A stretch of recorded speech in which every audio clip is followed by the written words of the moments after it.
Black Star Network is here.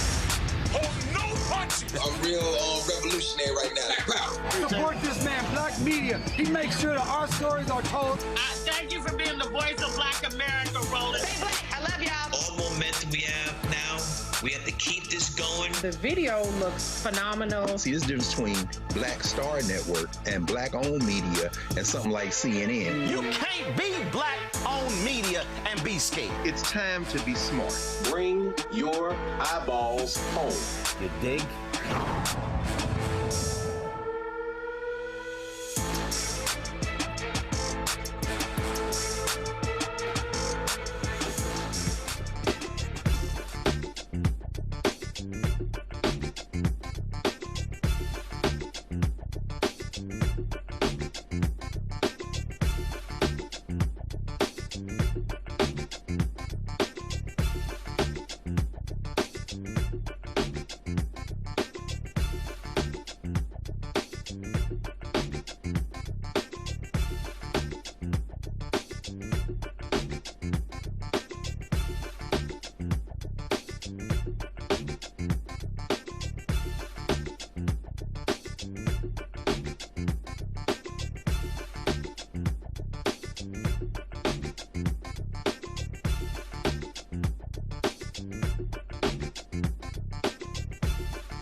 Folks, today is Tuesday, July 21st, 2026, coming up on Roland Martin Unfiltered, streaming live on the Black Star Network. Ooh, fever and the funk on Capitol Hill.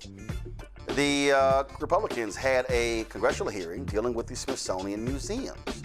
Democrats fired back, and man, did it get funky on Capitol Hill. Congresswoman Jasmine Crockett and others were on fire. We got it all for you. In Delaware, officials have presented a version of events related to the fatal shooting of 19-year-old Kadir Skinner that differs from what is depicted in the released body cam videos. We'll explain with his family calling for criminal charges against the officer involved.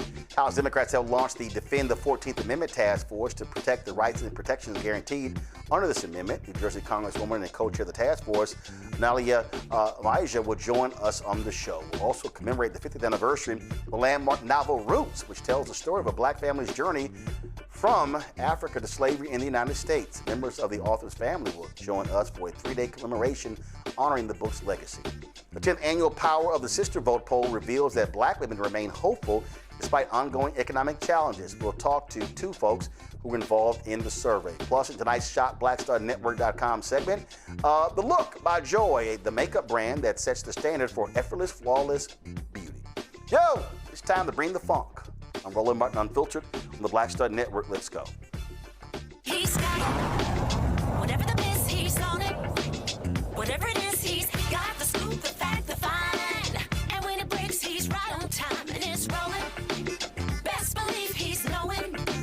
Putting it down from sports to news to politics. With entertainment just for kicks, he's rolling. It's on go, roll, y'all. It's Roland Martin,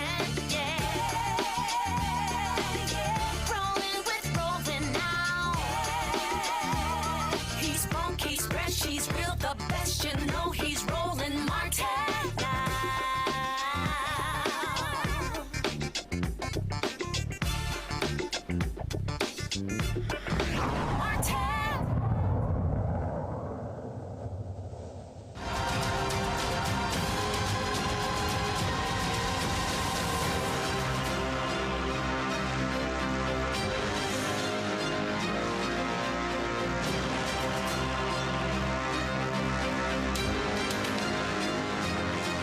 Well, Donald Trump and MAGA, they continue to want to erase black history, and that was a hot topic today on Capitol Hill, where the House Subcommittee on Delivering Government Efficiency held a hearing called Rewriting American History, examining the Smithsonian's efforts to reshape the past. The hearing examined the Trump administration's investigation into the Smithsonian Museums, and Thea Hartig, director of the Smithsonian's National Museum of American History, appeared before lawmakers alongside other witnesses as Republicans questioned exhibits and programming. Now, the GOP maintains that these exhibits promote political belief systems rather than historical education. The White House has accused Smithsonian institutions of promoting divisive narratives that distort the nation's history. What they really mean is they don't like that they're actually telling real history about America's racist and sexist past. During the hearing, Democratic lawmakers pushed back against those accusations, saying the museums actually preserve American history. Maryland Congressman Kwasi Mfume challenged the claims made against the Smithsonian and defended the importance of preserving a complete historical record. Black people across this country are outraged at what is happening now with these efforts to do away with the African American Museum and all of the Smithsonian. They're outraged because they've lived too many years, been through too many struggles, suffered too many bruises, and clearly have very, very, very little to show for that sojourn here in this country. I want to be real clear about this. If you erase it, we will replace it. It's that damn simple. We don't seem to learn. If anything, we should be looking at history to learn and to make sure that we are taking advantage of what we've learned. You know, it was Abraham Lincoln in 1848 who addressed his countrymen in Edwardsville, Illinois, and he said, and I quote, "When you have succeeded in dehumanizing the Negro, when you have put him down and made it but for him to be, but as the beast of the field, when you have extinguished his soul in this world and placed him where the ray of hope is blown out, as in the darkness of the damned, are you quite sure," he asked, "that the demon you have roused will not one day turn and rend you?" He said, "What constitutes the bulwark of our freedom and our independence? It is not," said Lincoln, "our crown and battlements. It is not our armies and our navies. It is not our bristling seacoast. For all those things are not our reliance against tyranny, because they can all be turned against us without having made us weaker for the struggle. Our reliance," he said, "as Americans is in the love of liberty which God has planted deep within all of us, regardless of how we look and where we come from." He said, "Our reliance is in the spirit of freedom, which prides itself as the heritage of all men in all lands everywhere." And then he admonished, "Destroy that spirit, and you would have planted the seeds of despotism at your own doorstep. Ignore," he said, "the chains of human bondage, and you prepare one day for your own limbs to wear them. Accustom," he said, "to trample on the rights of other people, and you would have lost the creative genius of your own American independence, and as such, would become the fit subjects of the first cunning tyrant who rises among you. Sound familiar? History taught us and still teaches us that we can't keep making the same mistakes. So I know this is a big discussion about a lot of aspects about the museum, but I'm here as a black man who grew up in segregation, who wasn't allowed to go certain places, who drank from a water fountain that said colored, who found his mother and his father unable to do anything other than basic day work. And if for no one else, if for them and their spirit and all the other nameless and faceless black men in this country and black women who made their bodies bridges, that some of us could get to the university, that some of us could get to a good job, that some of us could get to the United States, if for no other reason. I want this to go out loud and clear, and I'm not speaking just on behalf of myself.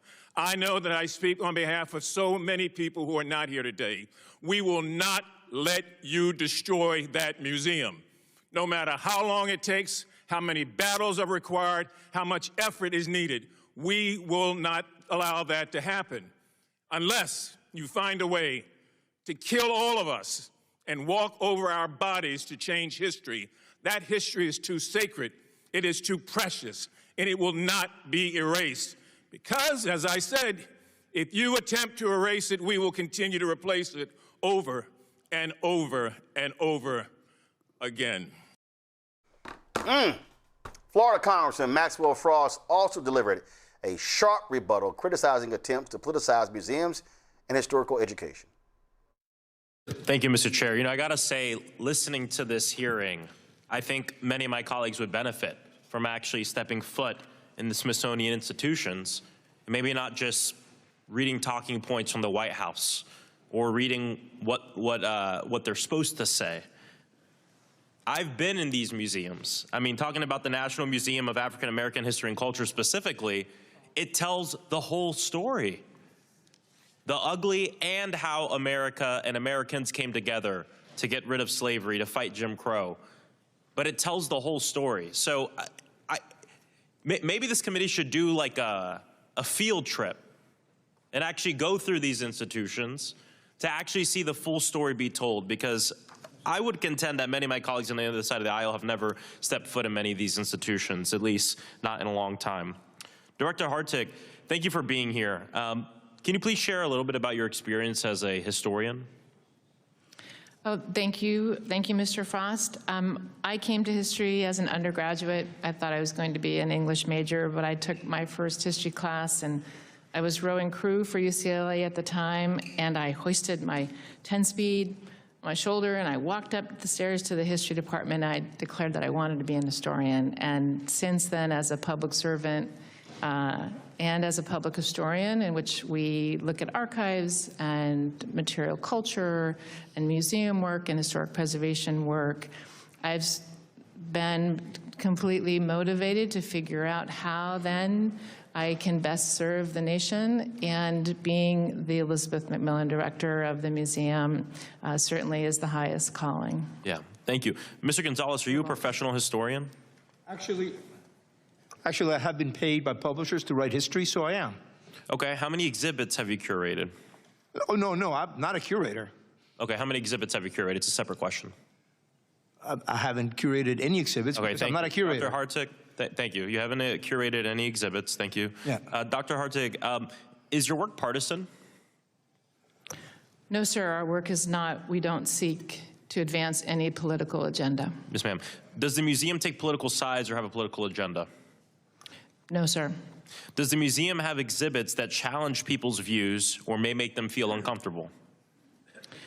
History is incredibly challenging, and by then its very nature, if we tell it in its richness, we absolutely, I think, have objects that can make people uncomfortable. And, you know, I hearken back to Secretary Bunch's words that he was told by a sharecropper that, you know, tell the people both what they want to hear and what they need to hear. So I think depending on where you are, certainly there can be a level of discomfort. Thank you. What review process does the museum use before opening an exhibit? So the museum goes through a rigorous scholarly presentation of the way in which exhibit objects and stories and interpretation relate to one another. That's reviewed extensively, also depending on the size of the exhibit. Our In Pursuit of Life, Liberty, and Happiness exhibition, our 250 object exhibition for America 250, went through exhaustive review with also peer reviews as well. Then it is presented up to the undersecretaries and often the secretary in conversation with our review. Thank you, Director. Mr. Gonzalez, who should decide what's in a museum? I would say that the curator, but also overseen by the leadership of the museum.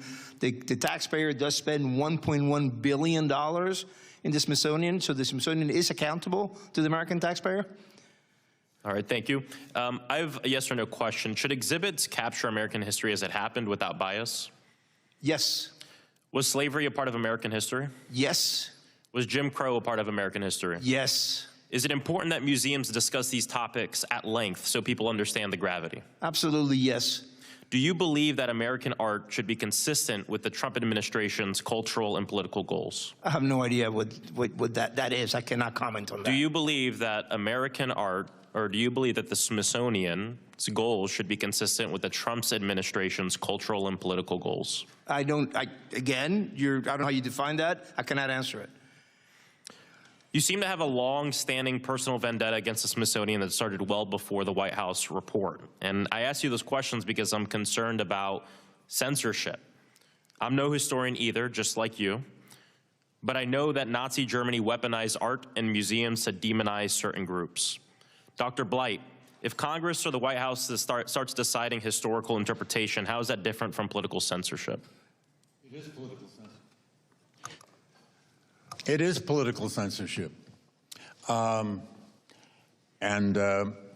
model may indeed be Joseph Goebbels' Committee on Enlightenment, which is what the Nazis called their committee that tried to control museums. I'm sorry, Thank you. I yield back. Massachusetts Congresswoman Ayanna Pressley strongly condemned efforts to rewrite or sanitize American history, arguing that telling the truth about the nation's past is essential to understanding its present and future. Our shared American history is under attack. Donald Trump is working overtime to turn our museums into instruments of MAGA propaganda, rather than places where American people and visitors from around the world can encounter our factual history. I had the privilege this weekend of visiting the Civil Rights Museum in Memphis, Tennessee, a Smithsonian affiliate. And what I took in there was factual, it was powerful, it was equal parts devastating and also instructive, which is why people are working so hard to erase it.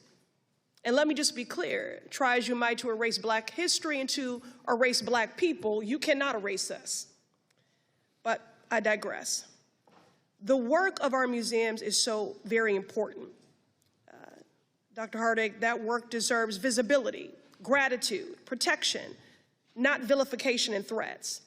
Since taking office, the Trump administration has become synonymous with fascism. While there is no one set definition, historians have generally agreed upon several characteristics. Dr. Blight, you were selected to be the president of the Society of American Historians, so I'm going to ask you to keep me honest on this. Now, what I've learned is that fascism usually includes elements like undermining fair elections, a constant targeting of vulnerable people and labeling them as enemies, and an overwhelming amount of government corruption. Sounds eerily familiar, a damning and devastating deja vu of the moment we find ourselves in right now. The element I want to focus on today is the fascist hostility to our history, academia, museums, and the arts. Dr. Blight, looking at history, why do fascists and autocrats attack cultural institutions like museums? Madam Congressman, it's because they believe that's where you can control people's minds. You can sustain a social order, you can control education, you can control the arts, you can control writing and creativity itself. It is not just the Nazis. There have been plenty of other neo-fascist or fascist regimes that have attempted to do that. Thank you, Doctor. Yeah, this is this anti-freedom agenda. They want to control what books we read, what is in our museums, what we do with our bodies, attack the free press, degrade free speech. It's an anti-freedom agenda. Dr. Blight, what warning signs do you look for when society starts drifting towards fascism and authoritarianism? First, I look for the breakup of political parties. Then I look for this kind of assault on cultural institutions, on things like the National Park Service, which reaches more students than any of us who teach in universities. I look for attempts to control the media, which is the dissemination of knowledge. And I look for any attempt at the control over free minds, free speech, freedom itself. Thank you. History gives us a chilling example of what happens when a government decides that it alone will define what counts as good art and acceptable history. I've heard the stories passed down in Jewish families of Germany in the 1930s. As the Nazi regime consolidated political power, it turned its attentions to museums and to galleries. The regime started with criticism labeling art as degenerate and claiming it didn't fit with the national culture. But then they started attacking museum directors and curators, and eventually art pieces were confiscated from museums and locked away or sold. In 1939, Nazis publicly burned thousands of paintings that they couldn't profit from. The United States Holocaust Memorial Museum details much of this history. Fascist attacks on museums are not just about history. Today, the occupant of the White House labels entire aspects of American history as quote-unquote divisive and uses the power of his office to pressure the Smithsonian to remove, whitewash, and to rewrite our stories. I'm not here to exaggerate, just to educate. And what is spurring this all on? What fuels this? Fear of a black planet, fear of a multiracial democracy. The occupant of the Oval Office, Project 2025, this cult of MAGA, they are fueled by fear and hate. Dr. Blight, when people see the warning signs that you mentioned, why is it important that they speak up and take action? Well, it's important because if the people don't stand up, they lose these institutions. And as you just suggested, the black world came to America for the World Cup. I wonder if people notice that the world is black and brown, and the teams from European countries were black and brown. And we ought to take some lesson from that. And by the way, to that point earlier, that they were getting disinformation. Well, who were they getting the disinformation from? And let's remember, what fascinates the world about America is our contradictions. Your time's up, so sir. Fascinating. Thank you. I'm sorry. And bringing up the rear, Congresswoman Jasmine Crockett, let's just say she was on fire. Welcome to the Republicans' White Pride rally disguised as a congressional hearing. It might be uncomfortable for some people on this committee to hear about the true history of America, and I hate that for them, but facts are facts. And it's a fact that there is a violent, exclusionary, discriminatory, sexist, and racist part of American history, where our indigenous populations were forcibly displaced from their land, where thousands of black people were unjustly lynched, where black people were denied the right to vote, and they still trying to do it today, where women needed their husband's permission to open a bank account, where people with disabilities were routinely excluded from schools, workplaces, and public life, where 4 little black girls were murdered by the KKK at the 16th Street Baptist Church, and a lot of this wasn't that long ago. In fact, 3 of those little girls would be 77, and 1 would be 74. More than 40 members of Congress serving right now would be older than them. Ruby Bridges, who was the first black child to desegregate an all-white school, is only 71 years old. More than 100 members of Congress serving right now are older than her. So attacks on the Smithsonian or any other institution that's willing to tell the true history of America is not only an attempt to rewrite history, it's an attempt to erase history. So Dr. Blight, if Republicans are going to ban books, penalize schools and universities, attack museums, if states continue to change curriculum, where do Americans go to learn about the complicated, sometimes racist and violent parts of American history? Thank you for the question. I think they will have to keep going to the same institutions, and we have to keep fighting to preserve what we are doing in those institutions. They have to keep going to public schools. They have to keep going to their public libraries. They have to keep going to the great Smithsonian. Look, the purpose of history is to enlighten us, inspire us, trouble us, bother us, sometimes make us angry. I find it hard to believe that a young person could go through the Museum of American History and not come out at least inspired with the single most important thing, a sense of the past, a sense of history. Americans have to keep going to those places they trust. We have to keep those institutions trustworthy. Thank you so much. In fact, that takes me to Dr. Hardig.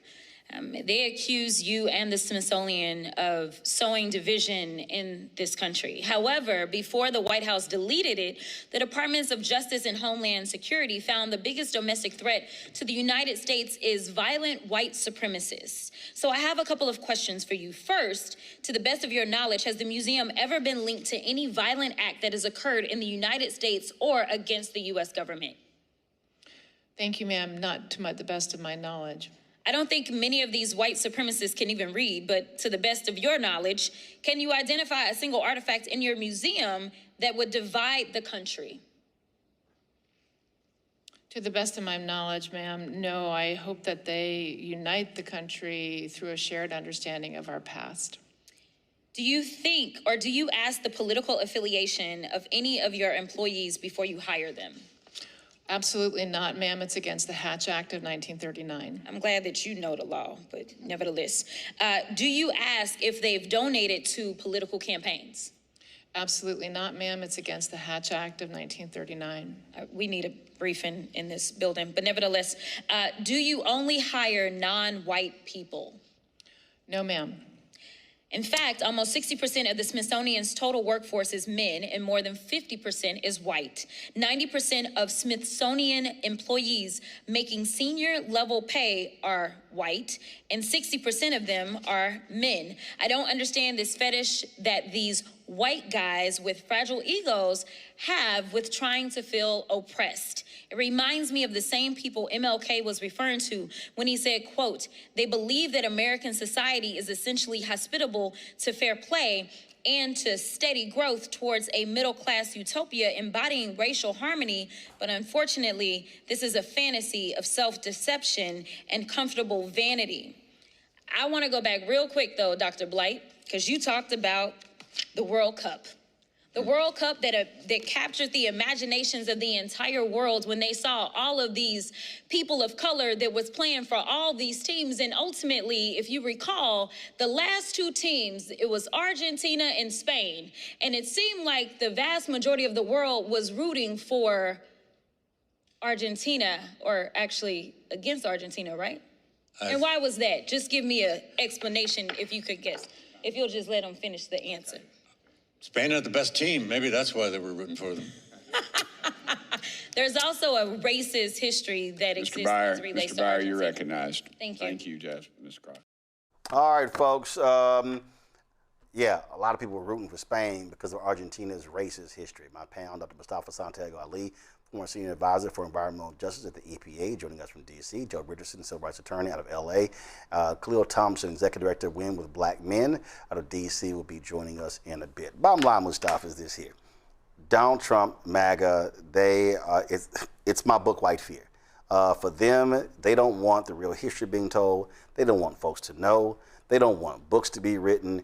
They want a true whitewashing of his story, not real history.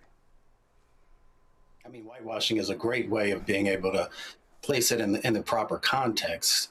You know, there's a history of oppressors, right? Oppressors hate the truth because it strips away the lies. It takes the mask off disinformation, you know, and it puts a spotlight on the scars and the healing that we still have to do in our country. So that is just a part of the history. That is a part of the journey of America. It's painful, but there is also you know, those stories of how people have been able to rise up, who've been able to move from just survival to actually thriving. And they don't want either one of those stories told because it goes against the false narrative that they want to continue to push forward. They do not want their children and their grandchildren to understand all the things that people of color, especially Black folks, have had to go through in this country.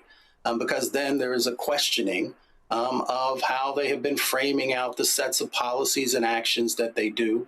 You know, it destroys the story that people are lazy, all these various things. So when kids walk into these museums, or adults who walk into these museums, they see the amazingness that exists inside of communities of color and everything that we have been able to accomplish. So they are afraid of the truth because the truth, once again, strips away that mask that they continue to utilize to hide who America has been, but also who America can be if it chooses to be. The reality, Joe, is they've never wanted the full story told. They've always wanted a different perspective told. They want the white perspective told. They, oh, no, just show the good stuff. Just show the good stuff. Don't show everything else. Yeah, you know, just show the white folks. But the only problem is there are less of you than there used to be as a percentage. And you're looking like, even America, good old America is looking like the rest of the world, which is of color. So what they want to do is they want to attack everything that's powerful, attack your vote because it's powerful, attack the dissemination of information because it's powerful, attack the presentation of information, the presentation of history because it's powerful. Anything that goes against their narrative, they want to stomp out. So it's interesting that we're having this battle, and obviously we need to. It's a battleground. Ultimately, we talked about it a million times. You know, we've talked about, you know, how we're getting ready to be a majority minority country. And we're talking about the fact that we're just going in a different direction, guys, and irreplaceably and irrevocably. And there's a whole lot of people that can't stand that. And so they want to attack every battleground they possibly can. That's why voting is important. That's why participation is important. That's why not putting your head in the sand is important, because we are changing and we are not going back.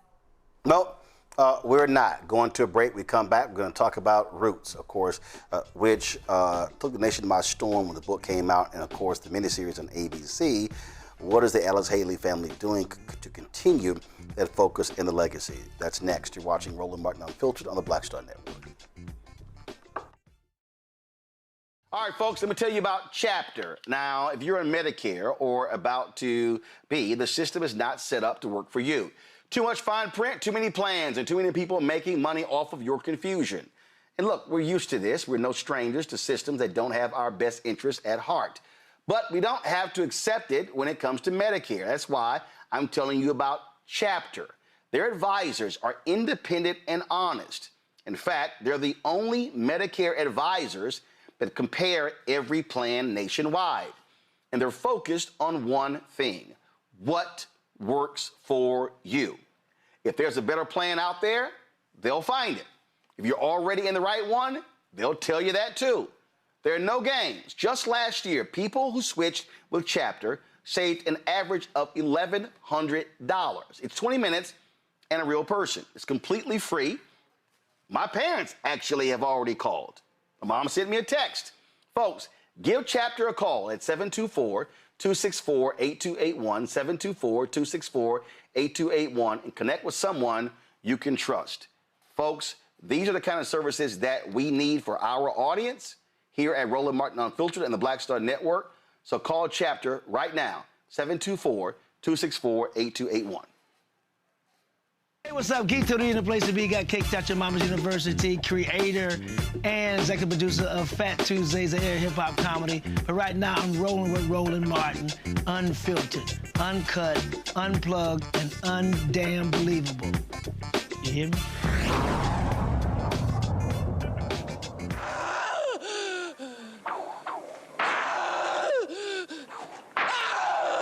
James, your name is Toby. I want to hear you say it. Your name is Toby. You're going to learn to say your name. Let me hear you say it. What's your name? Kunta Kinte.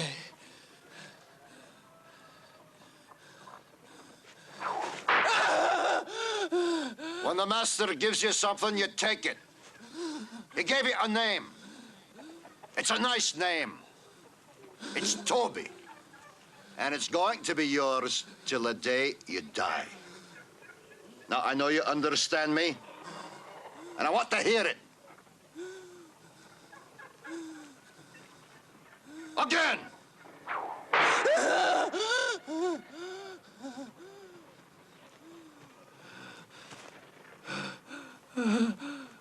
I want to hear you say your name. Your name is Toby. What's your name? Kunta.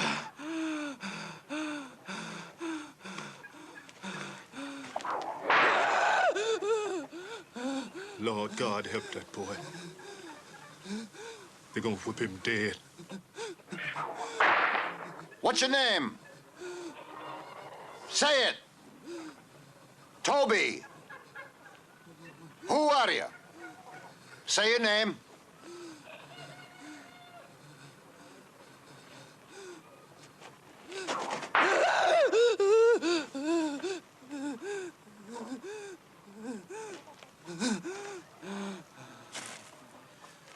What's your name? Toby.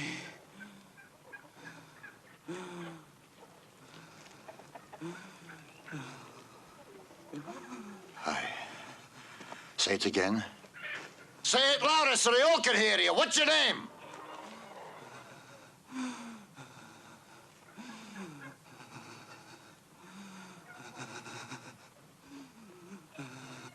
Toby. My name is Toby. Hi. That's a good nigger. Cut him down.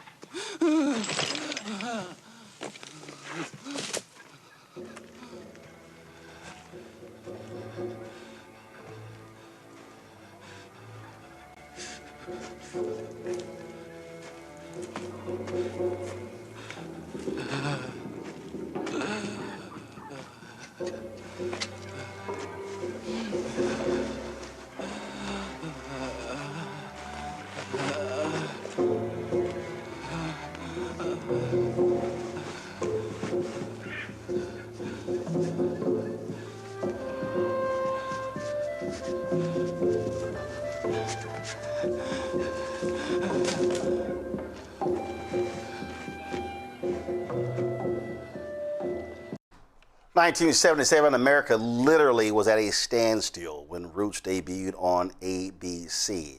2016, there was a remake of Roots on the History Channel, and that Will Packer actually produced. This was that look like. You got to make a slave. They treat you like an animal till you strike like one. No matter what the master call you, you keep your true name inside.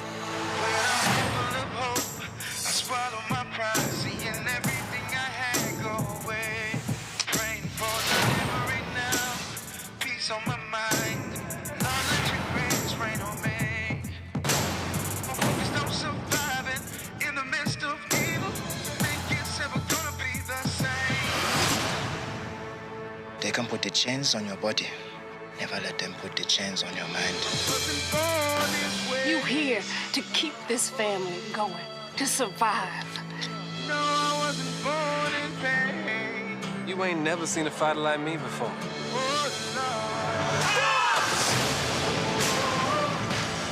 I won't never see you be my equal. Don't have no interest in being your equal. Keep moving north and don't ever look back. Now I'll ask you again. Tell me your name.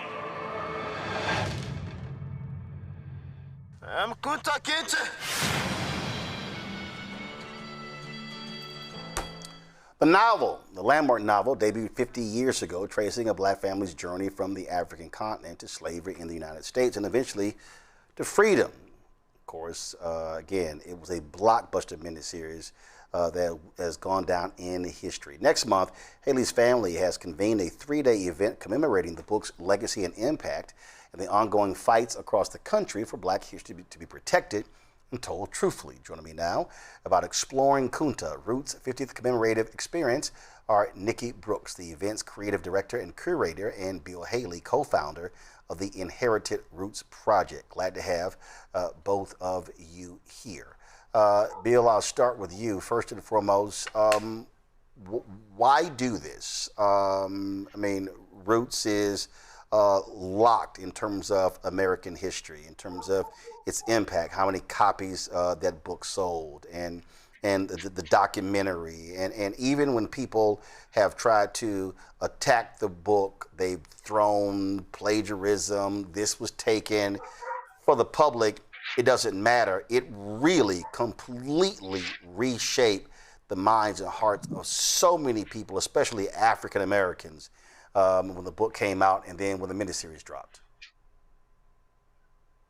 Yeah, so thank you for having us today, Roland. And the reason we're doing this is we want to honor my grandfather and the legacy of Roots, and remind us and remind myself and remind everyone that we all have a generational assignment. The story didn't end with Roots, whether it's the book or the miniseries. It's really representative of where our stories begin and our obligation as a people to continue to tell our stories. I like to say that Roots, either as a book or the miniseries, is the music behind the words of the stories of our history, stories which in our present day are trying to be extinguished and whitewashed.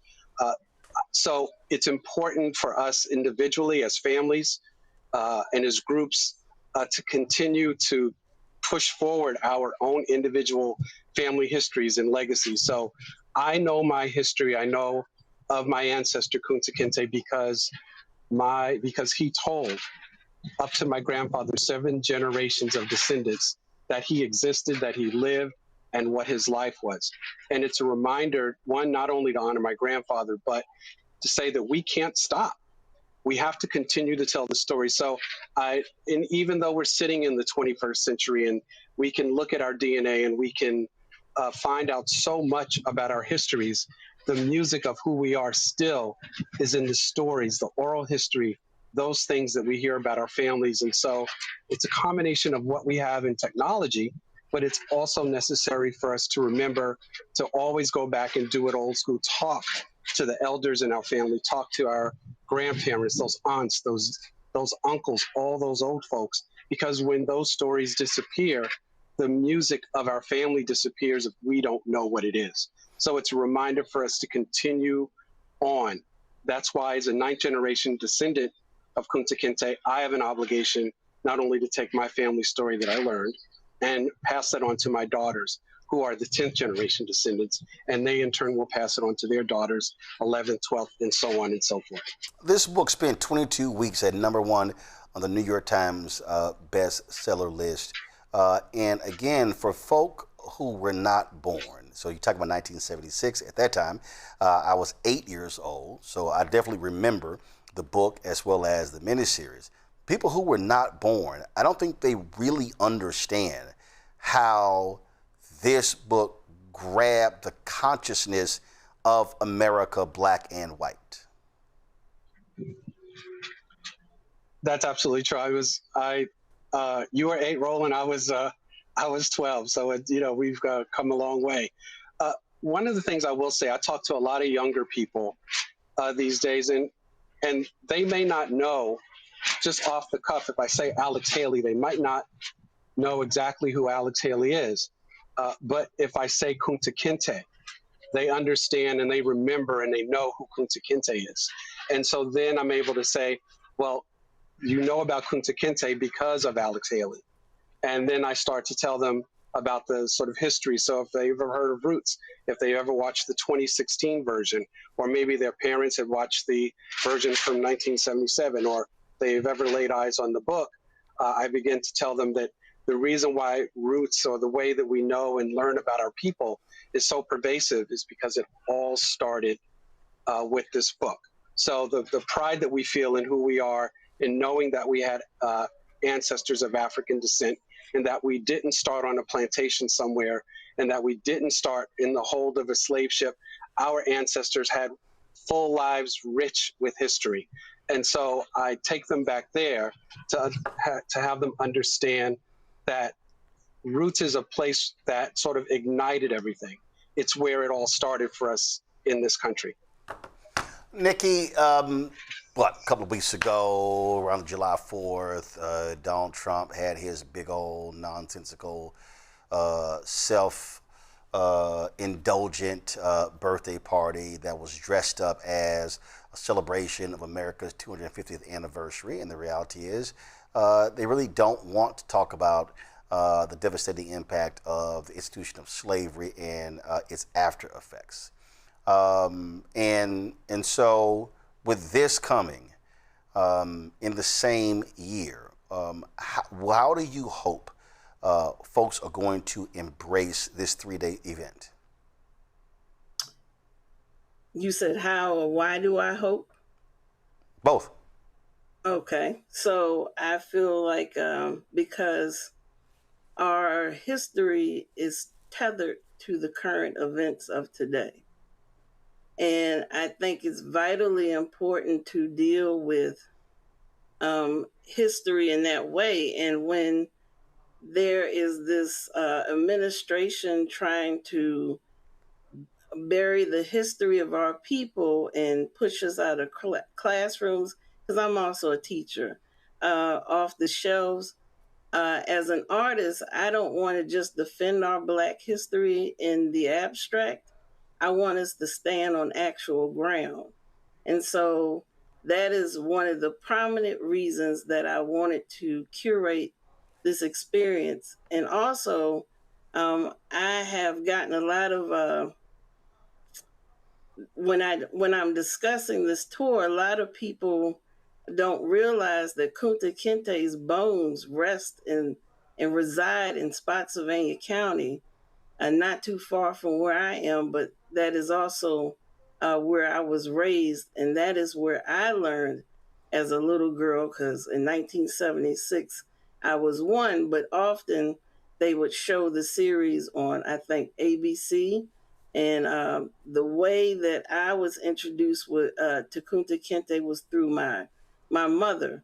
We were watching it, and she just said, you know, Kunta Kinte is buried here. And I don't know why that stuck with me, but I just remember as a little kid walking around with this inner pride, like, well, Kunta's my cousin. And it's funny because when I talk to Bill, literally the plantation that my ancestors were on, which were the Beasley Plantation and the Waller Plantation, were literally adjacent or next to each other.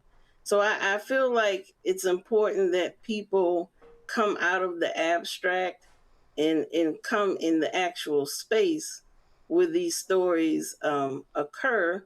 And it's also a way to confront those that wish to try to push down or suppress our narrative in Black history. Take us through what is planned. First of all, we're here in the nation's capital, 2 blocks from the White House. This will be starting in Maryland, and then it will go through to Virginia. Walk us through on exactly what's going to happen over those 3 days.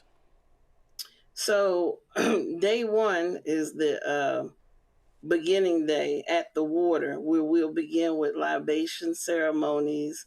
I believe the Lieutenant Governor will be present also, and some other dignitaries, but we'll have symposiums, of course, a food celebration, in fellowship, because you have the Haleys there to talk with them about their family legacy, but also connect with others, because you never know, you might find your cousin in the audience as well. I've had some interesting discussions around this experience. And then you would get an overnight stay in Annapolis, and then the bus will pick you up at the hotel in Annapolis and bring you to Fredericksburg, Virginia, where the Fredericksburg Area Museum and Fredericksburg Tourism has collaborated together to do an amazing presentation. There you will have a genealogy workshop. You will also get a tour of the museum. You will also get the African American Heritage Tour as well via trolley. So looking forward to that day. And then of course you get, food, you get a swag bag while you're on the bus.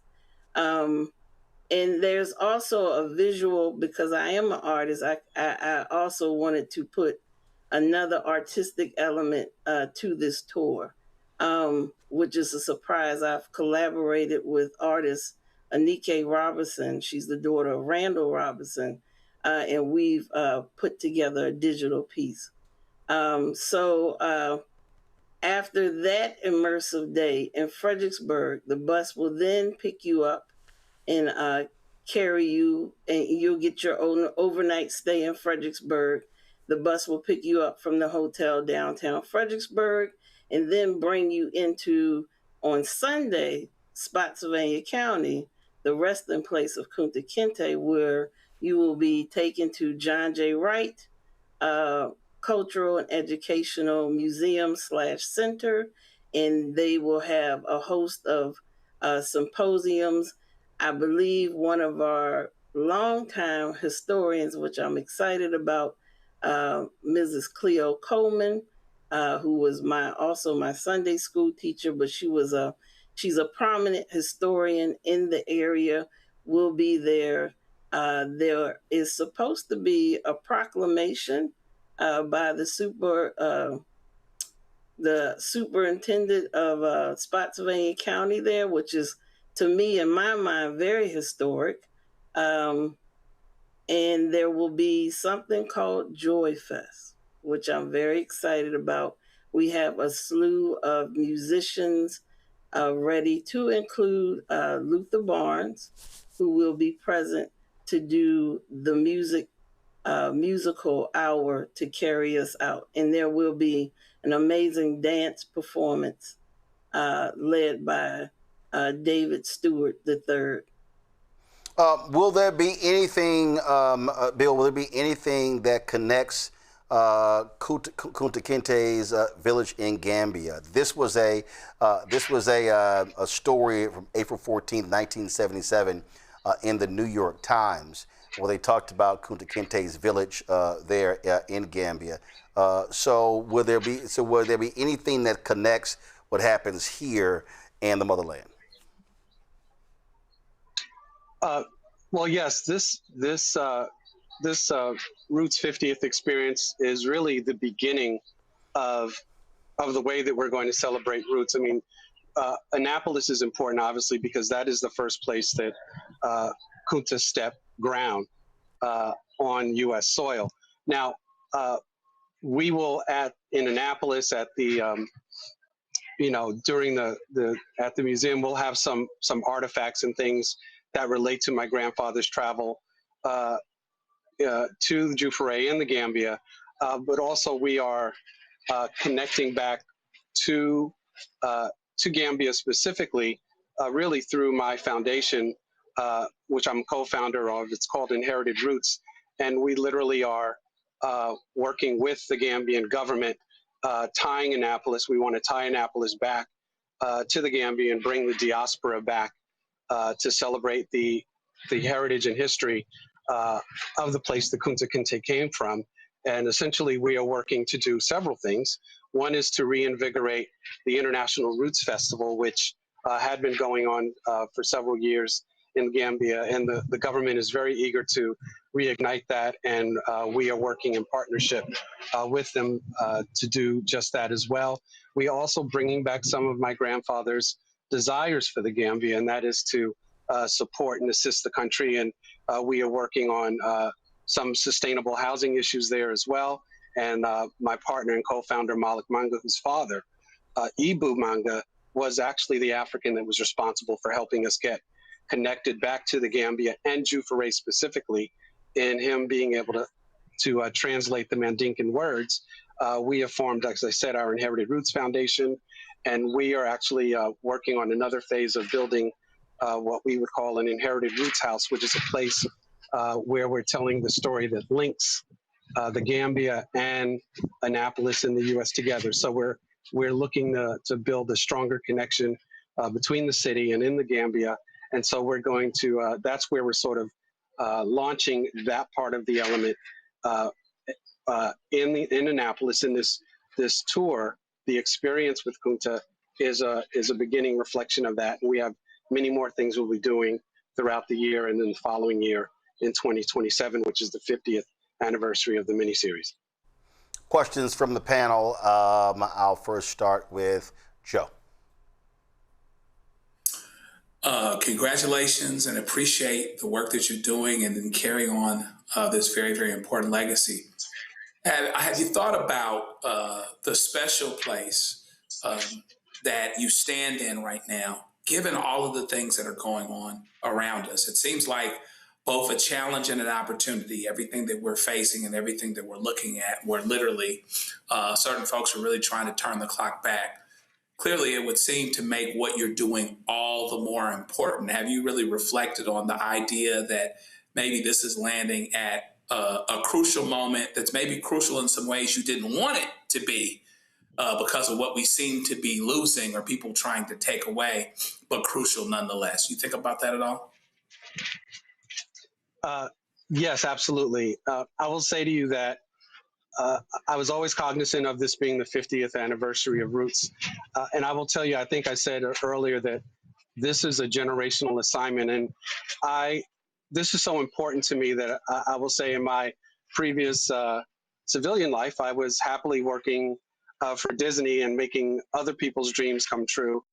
And I felt that the significance not only of Roots being, it's having its approaching 50th anniversary, but literally, as you said, the very place in history that we're standing right now necessitates not just standing by, but actually doing something to make sure that we are keeping our history, our place in the country, the diaspora in this country, and globally in the forefront. Because as you so aptly stated, there is an effort really to roll back the clock to the 50s and beyond that, to have us whitewash and forget our history. And I think Roots is such a powerful reminder of what our journey was and how we persevered and our legacy, that I couldn't just sit back and do nothing. So this is really, thanks to Nikki's vision,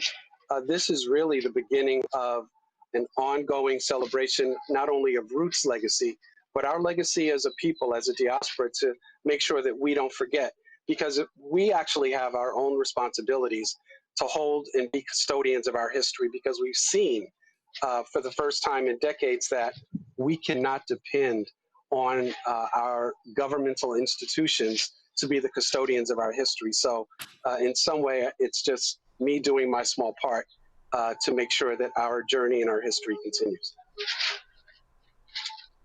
Next question for Mustafa. Yeah, I got a two-parter. Ms. Brooks, could you talk about the significance of starting the tour at the water? I heard you mention pouring libations. Could you help folks to understand why this is so important?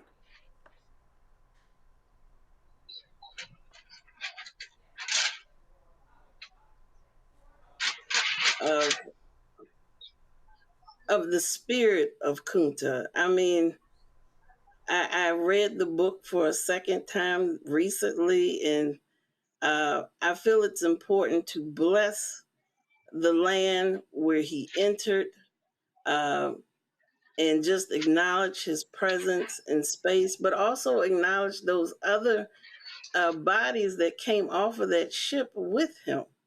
And I think having the libation ceremony is also a way for us to come together in this experience as well, as a collective Black family, to bless this space and honor our ancestors as well. Because again, you know, we're tethered to these things. And I hope I answered your question. Oh, yes, yes, thank you. I appreciate that. And Brother Haley, you know, 50 plus years now, can you talk just a little bit about your grandfather and what he might say in this moment about not only coming from 1976 all the way up here to the present moment, but the significance of the set of work and the impact for our people? You know, I would say my grandfather, if he were alive or around, he would be astounded still that Roots is having the impact that it had. I recall him being told that when Roots was celebrating its 10th anniversary, that he just could not believe that that it was still having that lasting impact. You know, and I think for him it was really hard to look outside of himself to realize that this singular thing that he did amongst, you know, obviously a larger literary history with the autobiography of Malcolm X, the Playboy interviews, Reader's Digest, could really be essentially become the rest of his life's work. And one of the ways I think about it is this, that, you know, when Roots was published, my grandfather obviously had gone through from his childhood, but essentially that 12 years of research.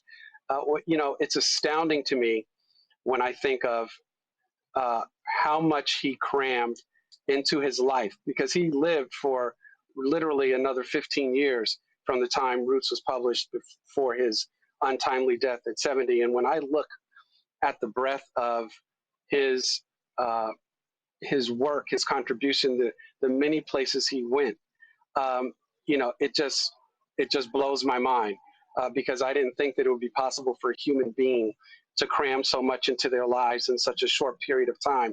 But he felt, I believe, that it was his mission.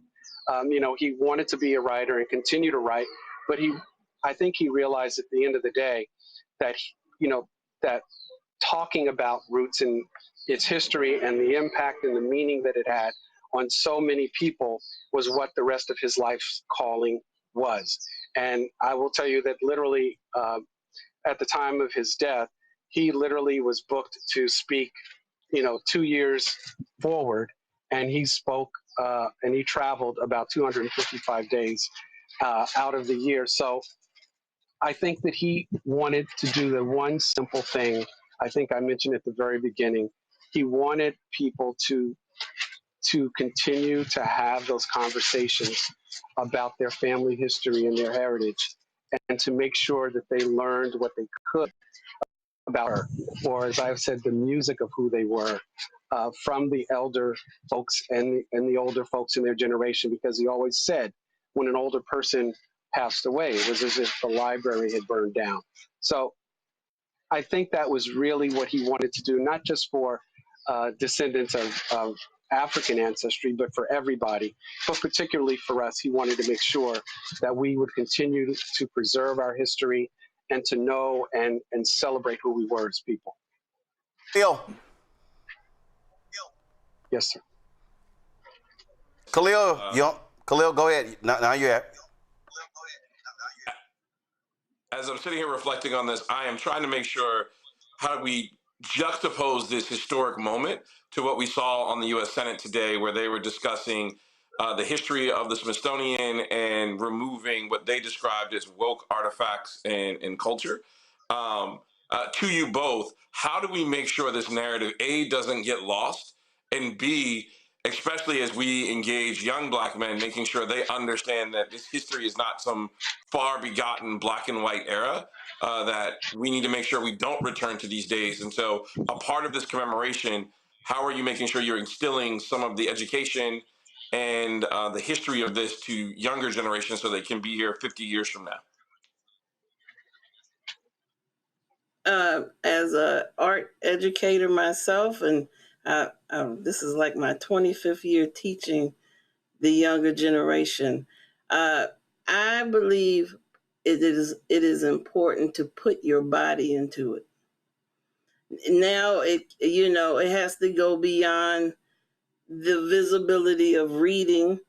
It's important to be in it and stand in it and talk to each other about what it is you see. One of the things I recall as they were taken down, which was ridiculous, the pieces in Philadelphia, was individuals from collective communities started coming out and curating the space. So it's almost like we have to be the walking archives, the walking encyclopedias, the walking researchers to put these things out in space so that our youth and our students get it, and also give them creative ways in which they can put their body in it.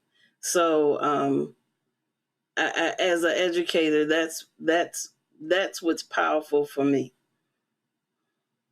Well, folks, if you want more information, go to roots50.org. It's on my iPad, so go to the website. This is what it looks like, roots50.org, for more details, and we certainly appreciate it. Last question for me, will y'all be live streaming any of these events? I don't think it's a live streaming event. I would really prefer if people come put their bodies in the seat. So. Oh, no, I understand that, but, it's, people like perfect example, that particular week, I know I have 2 events in Los Angeles, so I won't be back here in the DMV. We're just curious if people were able to experience it, if they're not here, be able to actually even see 1 or 2 of the events. I think some of the aspects of this tour is going to be definitely documented. Bill, did you want to speak on that? I think we lost Bill. So, no. Yeah, it's all good. I definitely, we have been talking to some visual documentarians that are very interested in documenting the process. I definitely can make that also available to document myself, maybe stream live via social media and things like that. There are some cultural content creators that are on the journey as well. So they'll most likely go live with some of the visuals as well. Yep, absolutely. All right, then. Well, keep us abreast what happens. Again, we look forward to this taking place. Thanks a lot. I thank you, Roland, for this. Thank you so much. I appreciate it. Folks, coming up next, what are Black women saying about what's happening today politically? We'll talk about that next right here on Roland Martin Unfiltered on the Black Star Network. Don't forget to support the work that we do. Join our Bring the Funk fan club. We bring stories that other people don't really focus on. And so we don't have millionaires and billionaires supporting us. So the way to support us is, of course, the 3-hour joining our Bring the Funk fan club. If you want to contribute via Cash App, use a Stripe QR code. You see it right here. That's for credit cards as well. Checks and money order. Make it payable to Roland Martin Unfiltered, P.O. Box 57196, Washington, D.C., 2003 7-0196. PayPal's R Martin Unfiltered, Venmo RM Unfiltered, Zelle, Roland at RolandSMartin.com, Roland at RolandMartinUnfiltered.com. We'll be right back. All right, folks, let me tell you about Chapter. Now, if you're on Medicare or about to be, the system is not set up to work for you. Too much fine print, too many plans, and too many people making money off of your confusion. And look, we're used to this. We're no strangers to systems that don't have our best interests at heart. But we don't have to accept it when it comes to Medicare. That's why I'm telling you about Chapter. Their advisors are independent and honest. In fact, they're the only Medicare advisors that compare every plan nationwide. And they're focused on one thing: what works for you. If there's a better plan out there, they'll find it. If you're already in the right one, they'll tell you that too. There are no games. Just last year, people who switched with Chapter saved an average of $1,100. It's 20 minutes and a real person. It's completely free. My parents actually have already called. My mom sent me a text. Folks, give Chapter a call at 724-264-8281, 724-264-8281, and connect with someone you can trust. Folks, these are the kind of services that we need for our audience here at Roland Martin Unfiltered and the Black Star Network. So call Chapter right now, 724-264-8281. Hi, I'm Jo Marie Payton, voice of Sugar Mama on Disney's Louder and Prouder Disney Plus, and I'm with Roland Martin on Unfiltered.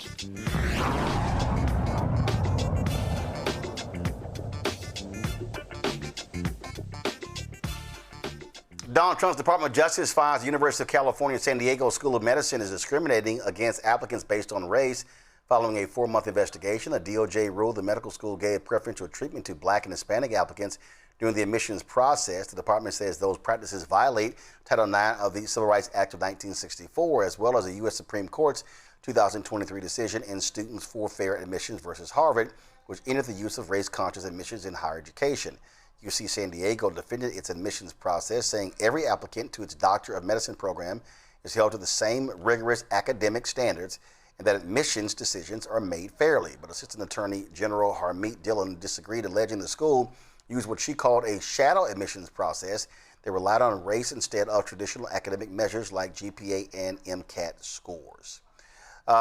Folks, a recent poll indicates that Black women continue to face challenges such as unequal pay, increasing costs of the rollback of diversity, equity, inclusion programs. These obstacles are becoming more significant, making daily life even more difficult. Today is Black Women's Equal Pay Day and coincides with the release of the 10th annual Power of the Sister Vote poll. The National Coalition on Black Civic Participation and its Black Women's Roundtable conducted the survey, which involved 1,000 registered Black women voters. The findings reveal a population navigating tough economic realities, yet remaining stubbornly hopeful. Joining us now, Dr. Avis Jones-DeWeaver, the principal of Nouveau Strategies, Melanie Campbell, president and CEO of the National Coalition on Black Civic Participation. Melanie, I'll start with you. Top line, what jumped out at you the most regarding this poll? Thank you, Roland, for having us on tonight. I think what it revealed is that Black women having a major impact by what happened with the rollback on diversity, equity, and inclusion. There is most of the women who responded said that they had either they themselves or someone they knew had been impacted by the rollback of diversity, equity, and inclusion. There was also hope in that even though we have a lot of attacks. So, and specifically, 43% of the women polled reported that the recent cuts in DEI programs have already affected them or someone they know. Economic strain is broad. 44% of those polled have cut back on groceries. That's the one that really stood back. Cut back on the groceries or bought cheaper food, right? Which means that we're buying things that may not be as good for you, but trying to make ends meet. They're falling back when it comes to pay behind the cost of living. And so at the end of the day, we're not celebrating, but using Black Women's Equal Pay Day, where Black women only make 65 cents to a white man's dollar, it has only been exacerbated over the course of this past year and a half. And this research reveals what we know, but also, Roland, it also revealed that we are still concerned about the impact of racism and discrimination in this country. Voting rights are high on the list, where 2 years ago when last time we did the poll, those things were either low or weren't on the top list. So the tie is, yes, equal pay, inequities, but also the political realities of how that's impacting Black women. That's what stood out. Avis, when looking at this here, are Black women absolutely determined to flex their power at the ballot box in November? They certainly are. And we're excited to say that what we're releasing to coincide with Black Women's Equal Pay Day primarily focused on economics, but this survey did in fact go broader. We're going to go into that more deeply with our next release, but I can just give you a little bit of preview to say absolutely yes. Black women understand their power. They are excited about leaning into that power, and they know that they have, through their vote, the ability to create change. And I think that's related to some of the results that we did find with this poll that we released today, that Black women are hopeful. I believe that hope is key to their understanding that they have the efficacy that's necessary to create change through their vote. I was highly critical, Melanie, last year of a number of sisters, especially millennials and Gen Z, who were yelling, "Oh, we're tired, we're tired." And I tried my best not to cuss. But many of them were pissing me off with, "Oh, how tired we are," when previous generations dealt with a hell of a lot more and didn't give out after 1 or 2 years. Does your poll show that in terms of, does it give us a sense of, by generation, who really is focused about demanding change? Is it typically what we see in most polls, 65 plus, 55 plus, the most active, the most fired up, the most engaged, and does it go down, or is it inverted? Well, what this poll, Roland, we're releasing components of this. We will go deeper in August at our next drop, if you will, of the data on August the 6th, where we'll go deeper about where Black women stand politically, who they would vote for. But I will say to you that generationally, young people are being impacted, and it's very difficult for them. They've not had to live through what we're going through. Actually, quite honestly, none of us have lived through this kind of backlash. But historically, this is a generation that has grown up. Some of them, not Gen Z, but was it Gen? Whatever the one is before the Gen Z. Well, you got millennials, right. You got millennials, Gen Z, you got millennials. First of all, let me be clear. Hold up. You got Gen X, millennials, right. Gen Z, Gen Alpha. Go ahead. Gen Alpha, okay, so those who were of voting age when Obama was in office, so whichever category that finds itself, right? They grew up thinking that all those things that had happened in the past would not happen. And so I think what you're having is that reality, because the things that are happening now are impacting their ability to get a job, ability to start a business, ability to get into a college. So, and the reality of all the things around criminal justice and all these attacks.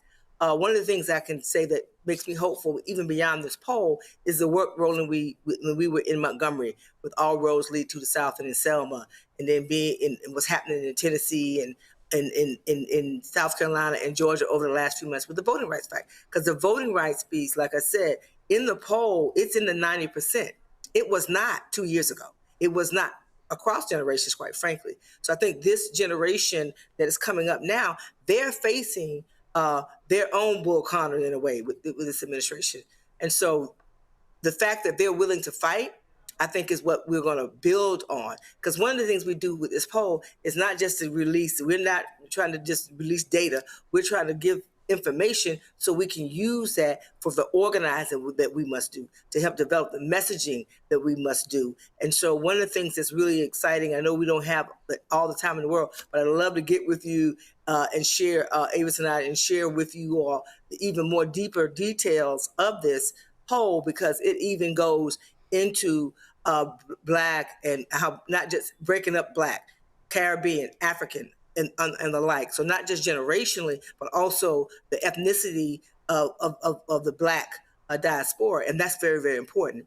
And so, again, this poll that we released today was about economics, but the poll on August 6th will be more about the political realities.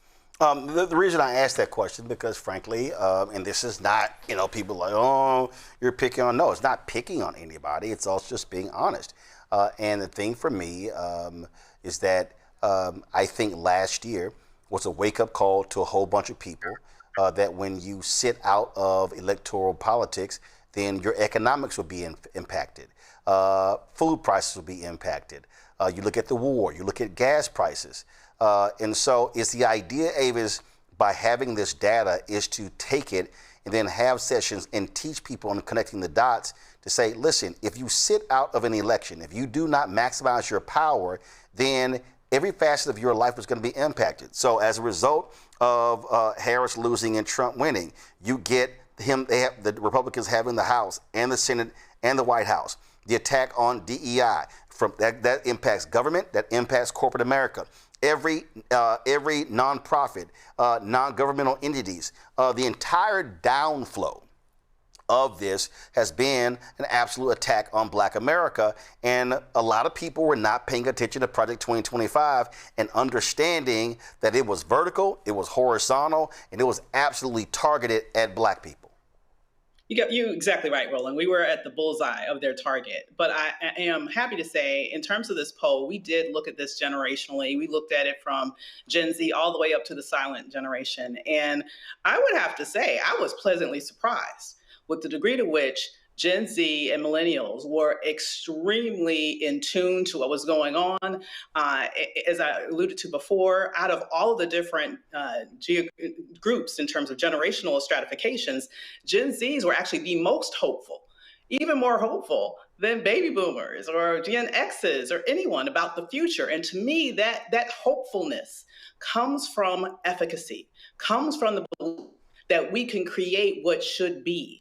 And so I'm excited to be able to not only talk about what we've done today, but I definitely want to be able to come back and talk more about our political findings, because I think you will be pleasantly surprised with the degree to which Gen Z and all the generations, quite frankly, are tuned into what's going on right now, are motivated to go out and fight back, and are very, very interested in protecting voting rights. They understand how powerful it is, and I believe that they are feeling the sting of it in their pocketbooks and in their homes each and every day.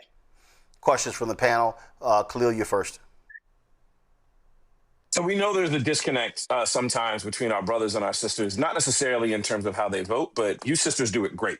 How would you, with this poll and this research, give us tools to go back to brothers and say, hey, we got to get on parity with how our sisters are doing in terms of turning out the vote, specifically in this election cycle? Hold up. Before they answer that, let me go ahead. You already know what I'm going to say. And I said this before. What brothers are going to do is get off their ass and organize and mobilize. And I'm being very clear. And this is not, Khalil, you're doing what you're doing. But one of the fundamental problems that I see is, and if we just want to understand this thing from a historical perspective, most things in the Black community that have been organized and mobilized were done by women. Men sat and took the credit. Okay, sat around the table and offered and pontificated, was involved in stuff, but the actual planning, the actual boots on the ground, the organizing, all those things that make it important were done by sisters. And what I've been saying to brothers is, guess what? They doing their thing. So if brothers want to, if brothers all around the country, in communities right now, in cities, in neighborhoods, in counties, in states, if they are saying, man, the sisters out there doing their stuff, what about us? How about your ass get to work? But Melody, you can go ahead and take it from there.